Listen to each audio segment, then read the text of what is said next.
Hey guys, we're back with another resin review for you, sort of.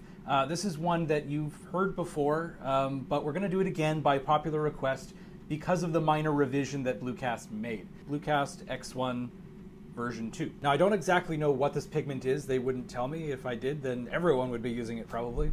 But this pigment allows this particular V2 resin to print much finer detail. In version 1, it specifically says on the bottle to use support heads over 0.4 millimeter in size.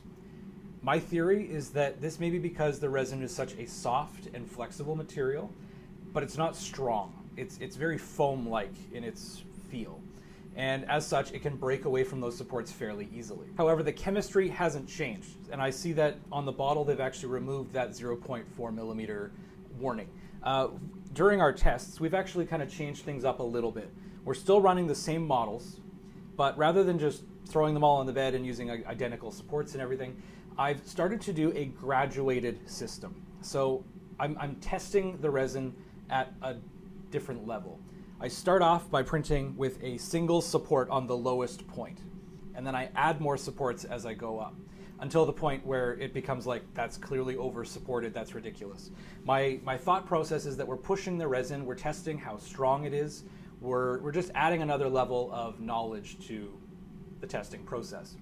During this, I was able to use 0.1 millimeter fan supports generated from Lychee Slicer, and they printed perfectly. So I don't think that 0.4 millimeter rule still stands. However, it's still a very soft material, so use those 0.1 mil fan supports with caution. You're going to have to put them on the finest supports or finest details, and they might still break away. It can't be understated, of course, that this is an excellent improvement. It's going to make the material even better. I think one of the best parts about this resin so far is that the print profile is exactly the same as version 1. So I didn't have to change anything when I ran it through the SL1S, which has a built-in setting through Prusa Slicer. I also printed it on the Sonic Mini 8K S with identical results.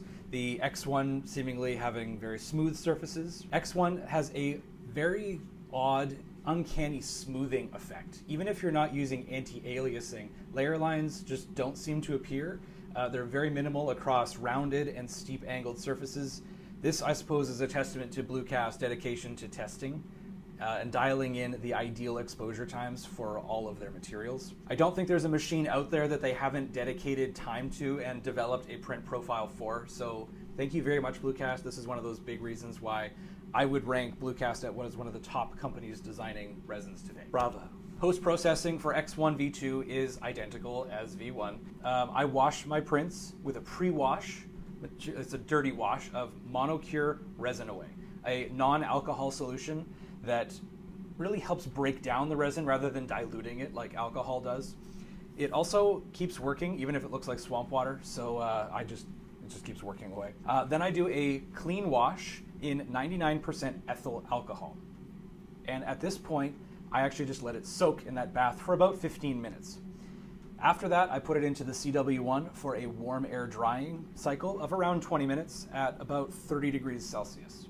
If I can get it higher though, then I do aim for higher. After that, they go in a light-proof box and they come to the studio where we then do the casting. If you want to see the in-depth workflow of X1, you can actually check out the link in the description below where we actually made the video for Prusa. It was a really interesting video to walk through. We got to play with some more cinematic effects, and I think it was a really good watch. For the test pieces, I cast them within 24 hours. However, I have some other prints that are just been sitting around for ages. These prints have actually been sitting on my bench for longer than a month, and they still look the same. They haven't warped. I haven't measured them for shrinkage, but compared to a casting, they look pretty much identical. So I would say we're less than 1% for sure. Again, I have to congratulate Bluecast on having such a solid material. I really enjoy the chemical post-processing. Because of that color change, you go from that greeny, really dark color to this bone gray. It really helps drive home that you have it cured, it's ready for casting, and if it's not the right color, go back and cure again. Unlike many other resins where it's just a hit or miss, it's luck of the draw. Even if you have to cure it for half an hour under UV, but there's no color change, you don't know if it's all done in those little cracks and details. So it's really nice to see, and something I really hope that other companies develop along with more resins down the line. Now, of course, the most important thing Has the pigment changed anything with the castings? Nope. Thankfully, XOne casts flawlessly, as it always has, from the thin engagement rings all the way up to this super thick open source signet ring. Everything about them is perfect, spot on. There's no surface textures whatsoever. Every prong filled, there's no signs of ash. It's just flawless. Every debossed detail on the skull turned out amazing. There was no sign of investment breakaway, which can happen with something like this. That's a testament to the low melt temperature that XOne has when it's in the kiln. It burns away at such a low temp, and it actually turns more fluid-like. It doesn't expand at all like some of the harder resins do. So in other words, your debossed details are fully intact, including the finest small letters and details that you might see on a skull ring. You can actually see in the first video that we did with Bluecast XOne, where we took a torch to it. Maybe it wasn't a torch. I think it was a heat gun for starters. We tried to melt it. Now, melting it is difficult because it's in different conditions in open air than it is inside a kiln, but it still worked out. It still kind of got bubbly and fluid-like, so it was really interesting to try. All of these models were sprued according to industry standard practices, with heavier models towards the bottom and lighter ones towards the top when I'm building my tree. We're using Certus Optima Prestige mixed to a 36 or about 38 to 100 ratio, using our standard rapid burnout process that we've sort of developed. We've opted into adding another layer, like I was saying with that, adding extra supports as we print. We've kind of added this as an extra layer to our testing as well, where we start with a rapid burnout, and if it performs really well, then we know it's going to work really well with a standard burnout, running 12 to 14 hours. So this burnout runs for 6 hours, and essentially we just throw them in cold, the kiln gets hot really, really fast, and it's done within 6 hours.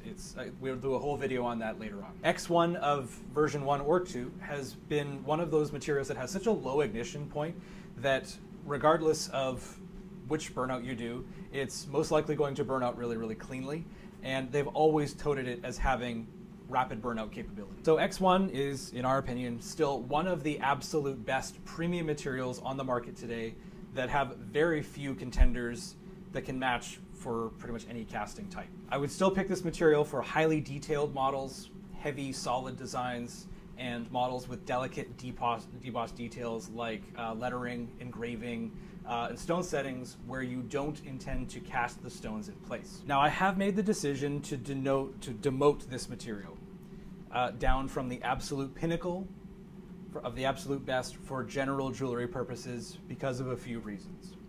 Its inflexibility for stone setting in place.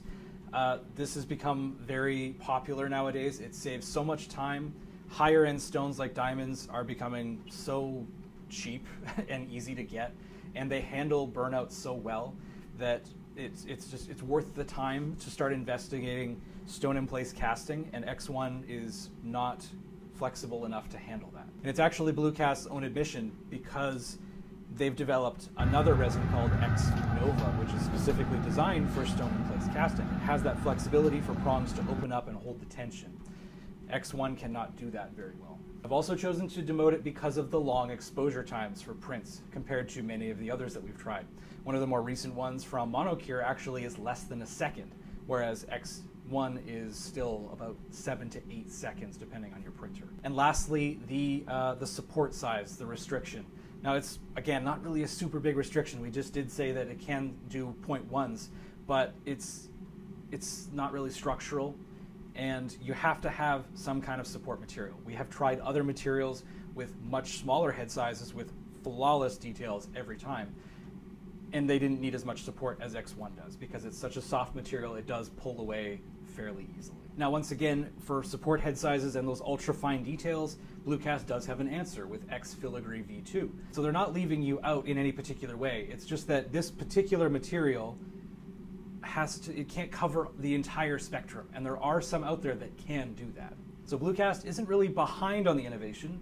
They've just got a material that suits a singular purpose exceptionally well. As stated before, those really fine debossed details that you have to have removed at a very low temperature because any thermal expansion will ruin them.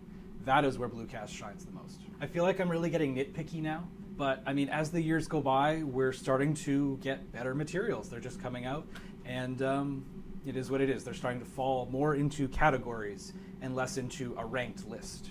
So Bluecast isn't the only one that's going to get shuffled around on our ranked list. We actually have a number of resins upcoming that you won't want to miss. Make sure you get subscribed. We have 2 from Power Resin. We have, as mentioned before, we have X Nova, which is coming very soon, and a couple others down the pipeline as well. That's our review of Bluecast XOne V2. It's a marginal improvement over version 1. It's still a fabulous choice, and if you found success using Bluecast XOne, you'll like it even more now. If you'd like to try it, make sure you check out the link down below to the Bluecast website where you can find a reseller closest to you. That's all for this video. Thank you very much for watching. I hope you found it informative and helpful. If you need any help with casting or printing or anything around this whole topic, consider joining our membership program so you can get more one-on-one help from me, and join our Discord where you can meet with many other like-minded people, and we all kind of pitch in and help solve each other's problems, and we show off our projects and things like that. It's really fun. So we hope to see you guys in the next one.